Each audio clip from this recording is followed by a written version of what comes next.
Hola nuevamente, soy Jonathan Mejía. En este video hablaremos sobre los sesgos en investigación y también aprovecharemos en ver la lectura crítica de estudios transversales. Muy bien, vamos allá. Comencemos con esta pregunta. ¿Qué es un sesgo? Dos palabras para responderla. Error sistemático. El sesgo es un error sistemático en una investigación que va a terminar por distorsionar sus resultados y los va a alejar de la realidad. Consideren que en sí un sesgo puede ser prevenible. ¿En qué fases? Sobre todo durante la construcción, durante el diseño del estudio. Si no se tienen en cuenta, pues puede conllevar a que se malinterpreten los resultados y se establezcan conclusiones equivocadas. ¿En qué momentos puede ocurrir el desarrollo de sesgos? De forma general, al momento de diseñar el estudio, al momento de recolectar los datos y también al momento de analizar los datos. Sinceramente, la lista de sesgos es muy larga. De ahí vamos a destacar al sesgo de selección y también al sesgo de información o de medición. La lista completa, así como algunos ejemplos y definiciones, lo pueden encontrar en este enlace. No se preocupen que más adelante hablaremos de esto en profundidad. Lo que ahora nos interesa es responder esta pregunta. ¿Cómo evaluamos los sesgos de un estudio? Para responderla, consideremos que esto va a depender del diseño del estudio.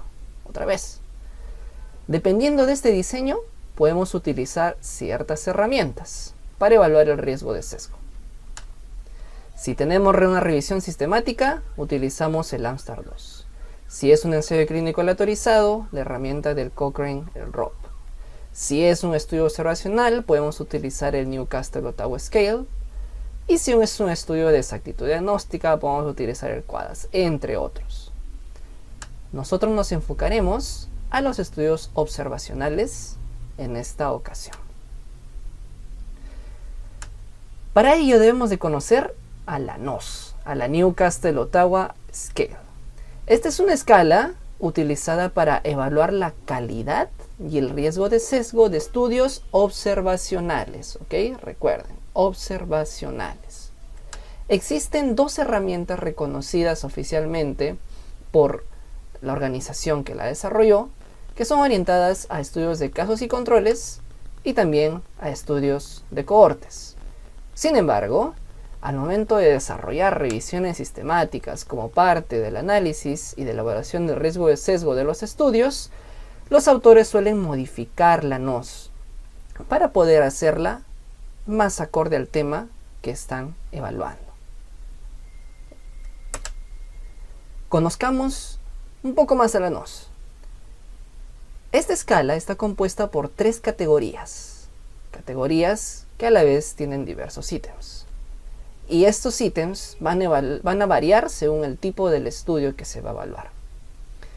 Por cada pregunta, el estudio obtiene 1 o 2 estrellitas, haciendo una sumatoria total como máximo de 9 estrellas. De forma resumida, en el caso de una NOS para estudios de cohortes o para estudios transversales, tenemos ciertas categorías: la selección, la comparabilidad y el desenlace.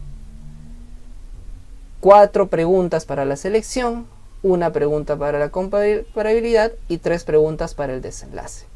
Es así que podemos obtener un máximo de 4 estrellas en selección, 2 estrellas en comparabilidad y 3 en el desenlace. Algunos autores van a considerar lo siguiente, que si el estudio obtiene más de 7 estrellitas, lo considerarían de un bajo riesgo de sesgo. ¿Ok?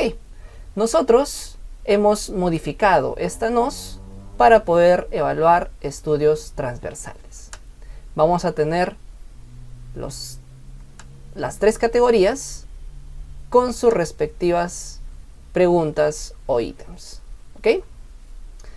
Esto lo vamos a ver con un ejemplo, evaluando un artículo ahora mismo. Pero antes de comenzar, tengamos en cuenta lo siguiente. Esta escala se aplica solo para un resultado, es decir, solo para una asociación. ¿Y esto por qué lo resaltamos? Pues porque un estudio puede presentar varias asociaciones, ¿ok? Una vez que tú identificas la asociación que te interesa, necesitas extraer estos datos. Primero, estés seguro de cuál es la variable independiente, es decir, la exposición. Segundo, cuál es la variable dependiente, es decir, el outcome o desenlace. Y por último, ¿qué resultado están brindando los autores? En este caso me refiero al resultado estadístico de esta asociación, que puede ser expresado en razones de prevalencia, odds ratios, riesgos relativos, diferencias de medias, entre otros. ¿Ok? Al momento de tener estos datos, lo trasladas a el encabezado de nuestro instrumento, en donde vamos a registrar el título del estudio y, según la asociación, evaluar la variable independiente, la variable dependiente y, por último, el resultado estadístico que se brinda. Ahora sí, comencemos a verlo con un ejemplo. Evaluamos este artículo, que tiene por título Factores asociados al ingreso económico, carga laboral y clima laboral en un grupo de médicos generales jóvenes en el Perú. Ahora identificamos la asociación que nos interesa. Para ello vamos a la tabla 2, en donde nos da un resultado interesante. Una asociación entre el sexo y el ingreso económico menor o igual a 16 soles por hora. De este resultado extraemos la siguiente interpretación.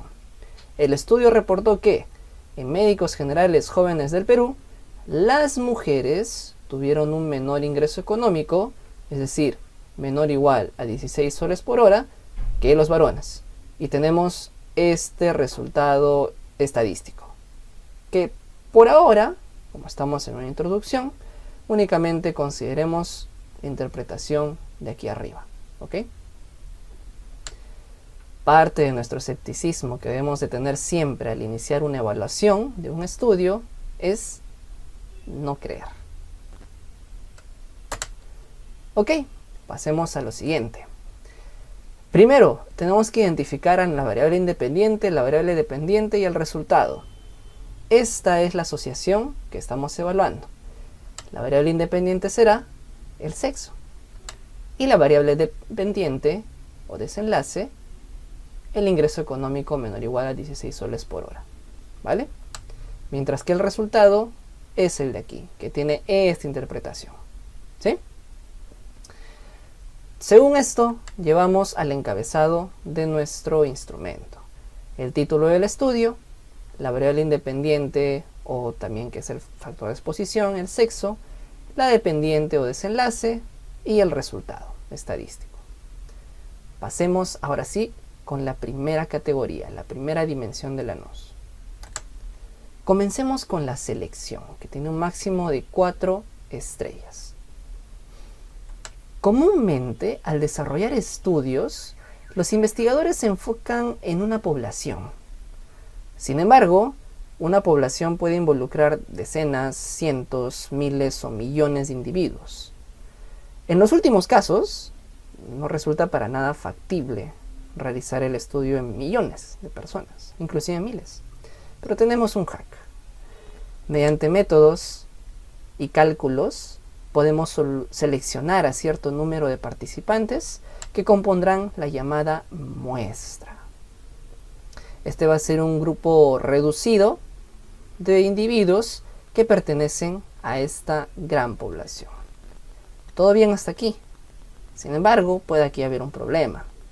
Si estos métodos y cálculos no han sido los más adecuados, puede que esta muestra no represente realmente a la población. Y de esta forma, los resultados obtenidos en esta muestra no van a poder ser inferidos a toda la población. Por ejemplo, tenemos la población de pacientes con diabetes de Lima, que pueden ser miles pacientes. Es muy difícil de evaluar, ¿no?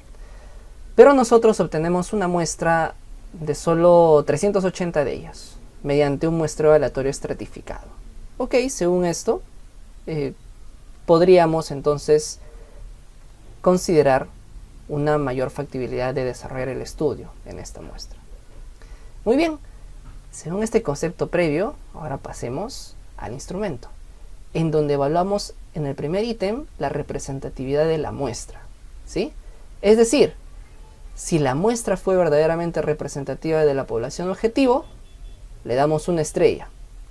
Esto involucra que incluyó a todos los sujetos, es decir, a toda la población, o si realizó al menos un muestreo aleatorio. Vale. Y también le damos otra estrella si la muestra fue de alguna manera representativa de la población objetivo. Quizás mediante un muestreo no aleatorio, pero que sí fue representativo. ¿Ok? No le daremos estrellas si la muestra fue solamente un grupo selecto, digamos un muestreo por conveniencia, no representativo, o si no se describió la estrategia de muestreo. Muy bien, un tip para poder dar respuesta aquí. Primero define cuál es la población objetivo del estudio, ¿sí? La población objetivo. Y considera que esto es importante por lo que ya les mencionaba. Porque la representatividad, si es inadecuada, se van a estar reportando erróneamente características y asociaciones que van a resultar ser sesgadas. Ok, ¿y qué sucede en el estudio que estamos evaluando? En la subsección de los materiales y métodos llamada Diseño y Población de Estudio, los autores mencionan lo siguiente, que realizaron un estudio transversal analítico que recolectó información mediante una encuesta realizada por el Colegio Médico del Perú en los eventos de capacitación y orientación vocacional en relación al Residentado de Salud 2017. Únicamente nos mencionan ello. Establezcamos primero a la población objetivo. ¿Quiénes fueron? Médicos generales jóvenes del Perú. Pero sin embargo, al momento de hablar de la muestra, únicamente podemos considerar que tomaron a los médicos que asistieron a este curso, que solo fue un curso para el residentado. ¿Qué opinas? ¿Esta muestra será representativa de la población? Considera que en ninguna parte del estudio mencionan haber realizado algún muestreo aleatorio, ni tampoco algún otro método de muestreo probabilístico a lo mejor. ¿Le da su estrellita? Bueno, nosotros vemos lo siguiente, que no fueron incluidos otros médicos generales jóvenes con empleo formal que puedan tener mayor salario y sueldos más equitativos entre varones y mujeres. ¿Ok? Entonces esta muestra no va a ser representativa. Es un grupo selecto únicamente. Nos quedamos con la letra C. ¿Le damos estrellita? Ninguna. Segundo ítem. Tamaño de la muestra. En este caso nos vamos a referir a si realizaron algún cálculo de tamaño de muestra y que por consiguiente lograron alcanzar dicho tamaño de la muestra. Si ocurre esto, estrellita. O también puede suceder que consideraron a toda la población.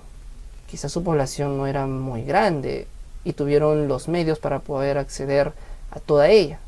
Entonces, si consideraron a toda la población, estamos considerándolo como un censo. Y esto también puede obtener una estrellita. Sin embargo, si no realizaron algún cálculo del tamaño de muestra o no consiguieron alcanzar el tamaño de muestra calculado, nada. Y si no lo escriben, nada tampoco. Tip. Si el estudio es un análisis secundario de una base de datos secundaria, es decir, que ya fue recolectada previamente y los autores están cogiéndola para realizar nuevos análisis, buscar nuevas asociaciones, pues se valorará el cálculo de la potencia estadística, ¿ok? Y deberían de reportarla. Este ítem es importante porque si el tamaño de muestra o la potencia estadística son bajos, no se va a poder saber con seguridad que la respuesta a esta pregunta de investigación es parte de la realidad y es lo que está ocurriendo en la realidad. Recordando la parte conceptual, tenemos una gran población y aquí tenemos dos cosas. Realizamos un método de muestreo y también un cálculo del mínimo tamaño que debería tener la muestra, ¿sí? En este caso, toda esta evaluación hace referencia a lo segundo. ¿Y qué ocurre en el estudio que estamos evaluando? Pues por aquí nos brindan más datos, nos brindan los criterios de inclusión y de exclusión de los participantes que fueron enrolados en el estudio, pero sin embargo no hablan nada acerca de un cálculo de tamaño de muestra. No mencionan nada. ¿Qué dices? ¿Le damos su estrellita? En este caso no le brindamos su estrellita, ya que no realizaron ninguna descripción del cálculo de tamaño de muestra. El siguiente ítem hace referencia a los no encuestados.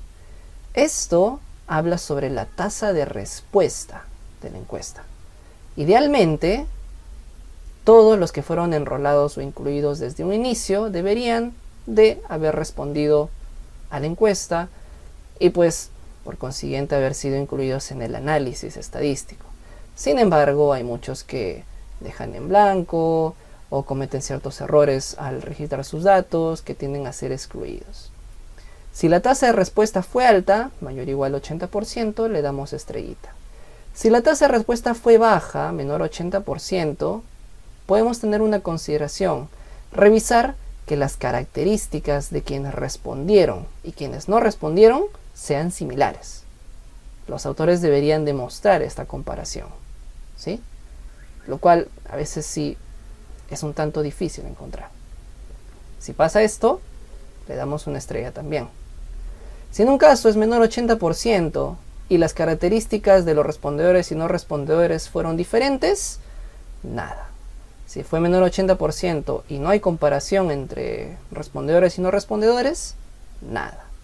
Y si no se menciona claramente la tasa de respuesta, nada. ¿Ok? Tip para responder. Busca y estés seguro cuál fue el número de participantes analizados para responder la asociación de interés. ¿Ok?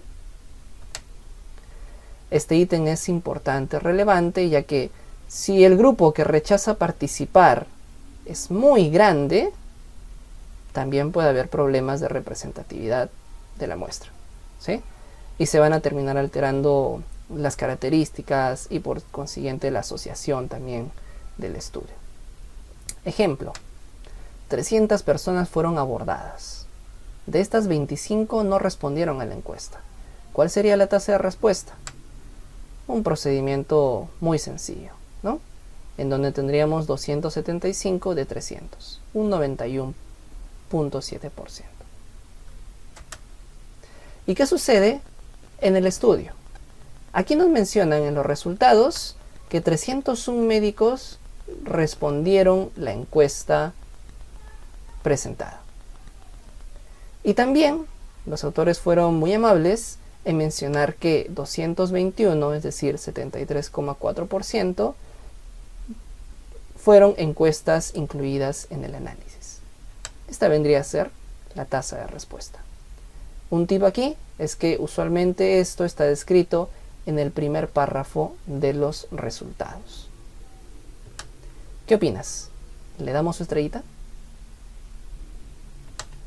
No, ya que la tasa de respuesta fue menor a 80% y no mostraron una comparación entre respondedores y no respondedores.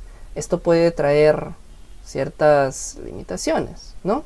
Ya que es posible que quienes no hayan respondido no hayan querido mencionar su salario, tal vez. Y podría tratarse inclusive de varones con un salario bajo, ¿no?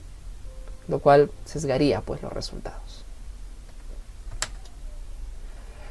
El siguiente ítem habla sobre cómo se evaluó la exposición, es decir, la variable independiente. ¿Ok? Para ello, lo ideal es que estemos completamente seguros, que usemos un registro seguro, por ejemplo, registros quirúrgicos, para poder evaluar esta variable independiente, la exposición, y le damos una estrellita. También se pueden utilizar escalas, pero asegúrate de que estas escalas hayan sido validadas y que lo reconozcan los autores, lo mencionen y lo citen. O también pueden ser preguntas con un bajo riesgo de tener una medición errónea, estrellita.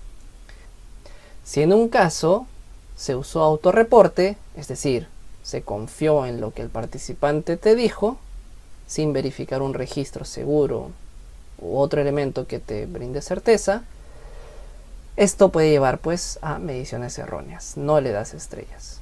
Y si no lo escribe, tampoco le das estrellas. Tip: siempre pregúntate cuál sería la mejor forma de medir esta variable. Esto es importante, ya que si la variable se evalúa incorrectamente, por supuesto el resultado puede estar sesgado. Un ejemplo: Evito nos pregunta, y nos juzga quizás: ¿recolectaste el peso de las personas y no usaste una balanza para ello, confiando en lo que te dijeron? Ok. ¿Y qué sucede en este estudio? En el estudio, nuevamente en la parte de metodología, en una subsección de otras variables, nos hablan sobre la variable independiente, la variable exposición, el sexo, en el que nos dicen que otras variables evaluadas para los médicos fueron edad, sexo, año, número de empleos, etcétera, etcétera. No nos brindan una corroboración del mismo, ni nos brindan alguna forma de registro seguro del que lo hayan obtenido.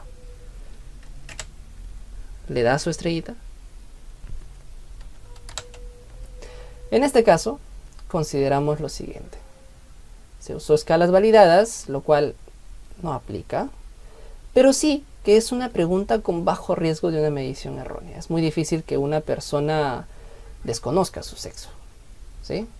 Le damos estrellita. Es muy poco probable, y podrían ser pocos aquellos que confunden el sexo con el género, ¿sí? Y responden de una forma equivocada. Entonces, sí le damos estrellita. Segunda dimensión o categoría, la comparabilidad. En este caso, como vemos, tenemos 3 respuestas, en la que la segunda de ellas tiene 2 estrellitas, ¿ok? Esto hace referencia a si se controla por variables confusoras. Aquí me dirás, alto, ¿qué es una variable confusora? ¿A qué llamamos confusores? Imagina 2 grupos. Un grupo de pacientes que recibieron el medicamento Covidina y otro grupo de pacientes que no recibió el medicamento Covidina. En el primer grupo de pacientes se ve una mortalidad de 5% y en el segundo grupo una mortalidad de 10%. Mira, la mortalidad es menor en el primer grupo, en los que recibieron Covidina. A lo mejor Covidina hace bien y tiene buenos resultados. Pero ojo, no consideraste esta variable, que la edad promedio en el primer grupo fue de 50 años y en el segundo de 65 años. Los que estuvieron en el segundo grupo fueron adultos mayores. Estos tienen mayores riesgos, pueden estar expuestos a mayores complicaciones. Y el estudio ajustó por este confusor, te preguntas, ¿no? Este es un confusor, ¿sí? La edad sería un potencial confusor. Otros confusores que pueden existir: el sexo, la gravedad del caso o la severidad, si tienen comorbilidades, el tiempo de enfermedad, atención recibida, genética, estado socioeconómico, etcétera, etcétera, etcétera. ¿Ok? ¿Y qué hacemos? ¿Qué podemos hacer nosotros para luchar contra estos confusores? Existen métodos estadísticos y otros métodos. Nosotros nos enfocamos ahora a las regresiones o los métodos estadísticos ajustados, ¿sí? En el que en los modelos y en las fórmulas estadísticas vamos a incluir a todas estas variables que pueden ser confusoras, ¿sí? Que vayan de acuerdo al estudio que estamos realizando, por supuesto. para que el resultado brinde un resultado ajustado, valga la redundancia, por estas variables confusoras. ¿Y de qué forma lo evaluamos? Una simple regla del dedo, ¿sí? Si ajustaron al menos por 2 variables, 1 estrella. Si fue por 4 variables, 2 estrellas. Hay otra consideración para poder señalar que obtuvieron 2 estrellas, el que hayan utilizado puntajes de propensión, que es un método estadístico avanzado, o emulación de un ensayo clínico, ¿vale? ¿Por qué es importante? Los confusores pueden hacer que nuestro resultado sea erróneo, por supuesto. En este estudio nos indican que esta medida ajustada, el OR ajustado, fue ajustado por edad, año en el que terminó sus estudios, institución, labor y lugar, por todas las variables que se muestran. Entonces, ¿le damos estrellita? Así es, le damos estrellita e inclusive le damos 2, porque ajustó al menos por 4 variables. Tercera dimensión o categoría, resultado. Esto hace referencia de qué forma se evaluó el desenlace, es decir, la variable dependiente. ¿Ok? Es muy similar a la evaluación de la variable independiente. Para medir esta variable, tenemos que utilizar un registro seguro, al menos. Por ejemplo, registros quirúrgicos. Le damos su estrellita. O también haber utilizado escalas validadas o preguntas con bajo riesgo de medición errónea. Estrellita. Si se usa autorreporte o si no se describe, nada. Nuevamente te preguntas de qué forma sería la manera ideal de medir esta variable.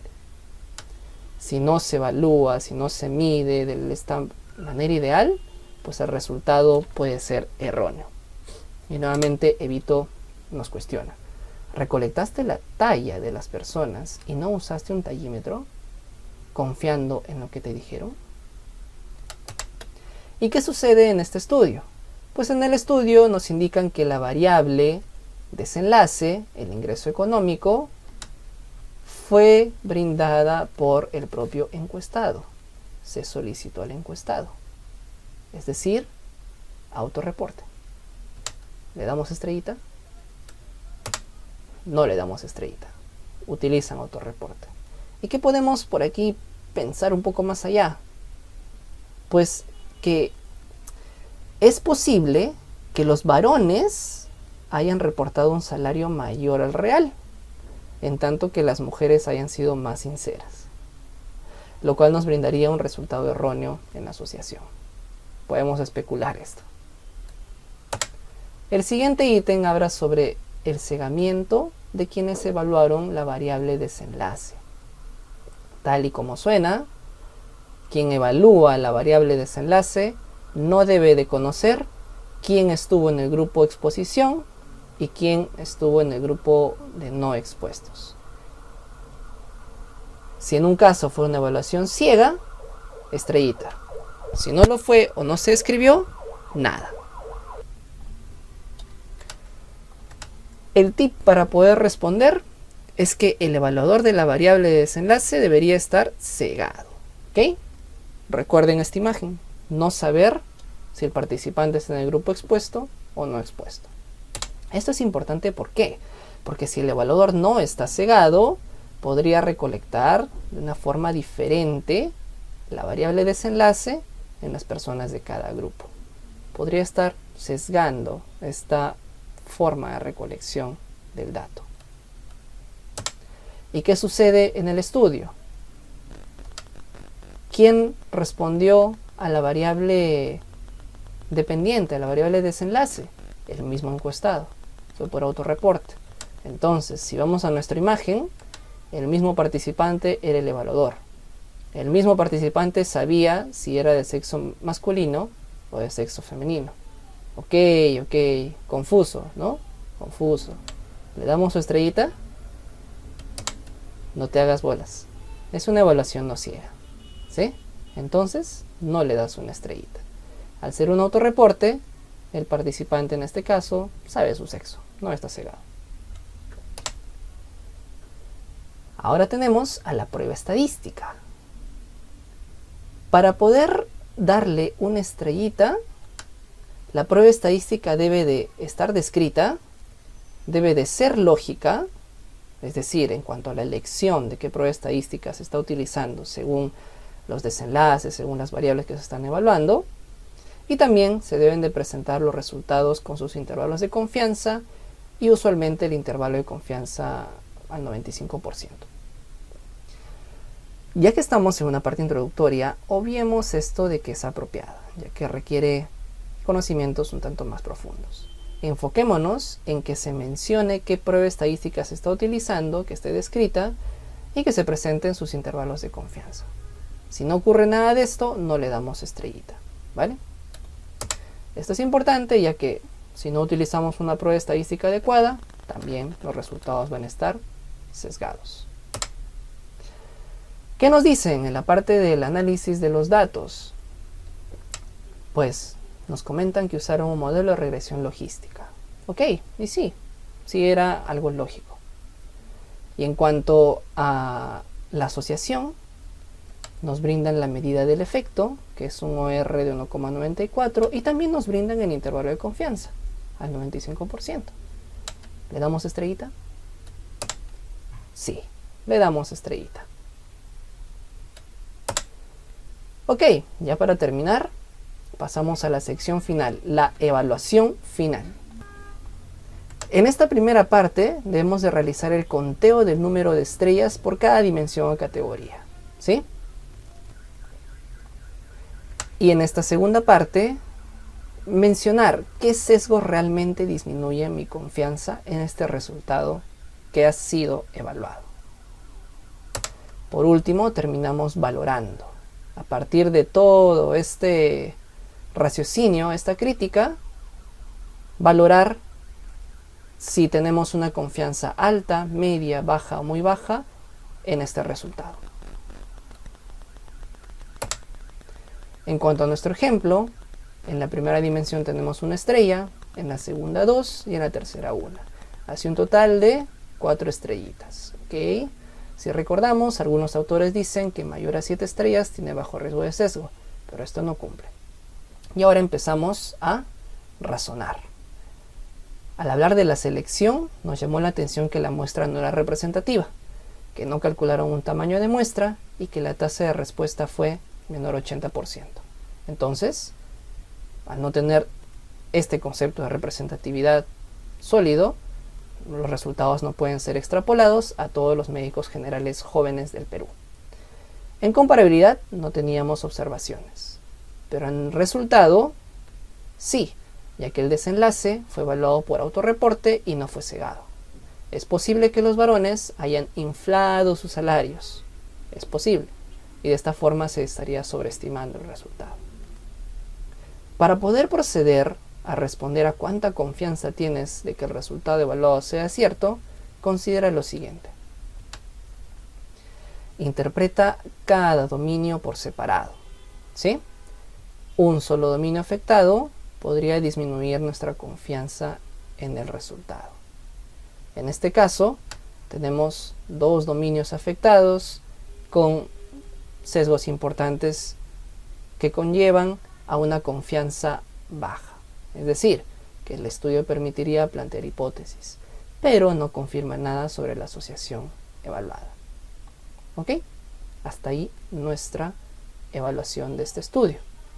Pero me despido con este ojito de Evito. La evaluación de riesgo de sesgo es subjetiva y va a depender de cada evaluador. Traducción. Tú la puedes evaluar de una forma y tu amigo de otra forma. Esto es evaluador dependiente. ¿Ok? Muy bien. Nos vemos en otra oportunidad.